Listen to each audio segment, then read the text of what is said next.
নমস্কার বন্ধুরা, আপনারা সবাই কেমন আছেন?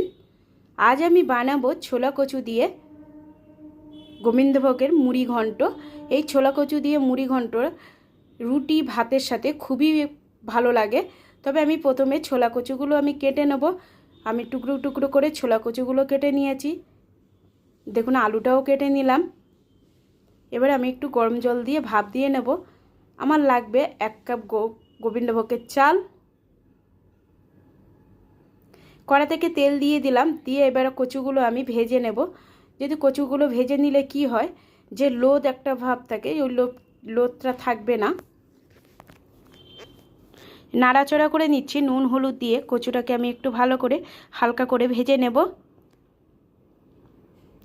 এইভাবে আমি নাড়াচাড়া করে নিচ্ছি।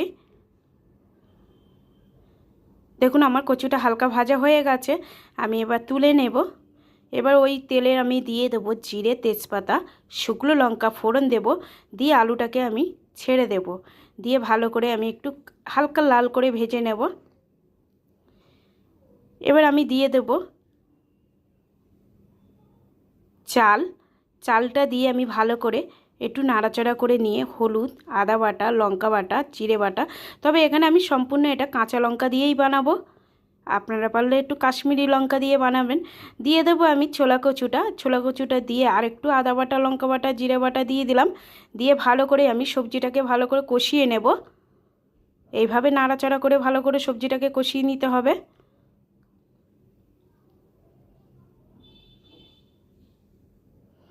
দেখুন, আমার কষা হয়ে গেছে। আমি দিয়ে দেব 1 চামচ চিনি, ঘি 1 চামচ, গরম মশলা 1 চামচ দিয়ে আমি ভালো করে আবার একটু নাড়াচাড়া করে নিচ্ছি। ভালো করে কষানো হয়ে গেলে, দেখুন আমার কষানো হয়ে গেছে। কষানো হয়ে গেলে আমি দিয়ে দেব জলটা দিয়ে আর একটু নাড়াচাড়া করে নেব। একটু মিশিয়ে ভালো করে একটু নাড়াচাড়া করে নিলে একটু তলায় মশলাটা লেগে থাকবে, মশলাটাও সুন্দর হয়ে যাবে। আমি দিয়ে দিলাম এখানে 30 মিনিট ঢেকে রেখেছিলাম। ঢেকে রেখে দেখুন কচুটাকে সেদ্ধ হয়ে গেছে, আলুও সেদ্ধ হয়ে গেছে, আমার রান্নাটা হয়ে গেছে। আমি একটু আপনাদেরকে ভেঙে দেখাচ্ছি। দেখুন কত সুন্দর কচুটা সেদ্ধ হয়ে গেছে, আলুটাও সেদ্ধ হয়ে গেছে।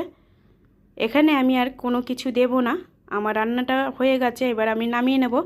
একদম সম্পূর্ণ লাইট খাবার। কেমন লাগছে বন্ধুরা দেখুন। ভালো লাগলে আপনারা লাইক, কমেন্ট, শেয়ার করবেন। আবার নতুন রান্না নিয়ে চলে আসবো আপনাদের সামনে। কেমন হয়েছে বন্ধুরা, ভালো থাকবেন। ততক্ষণ টাটা, বাই।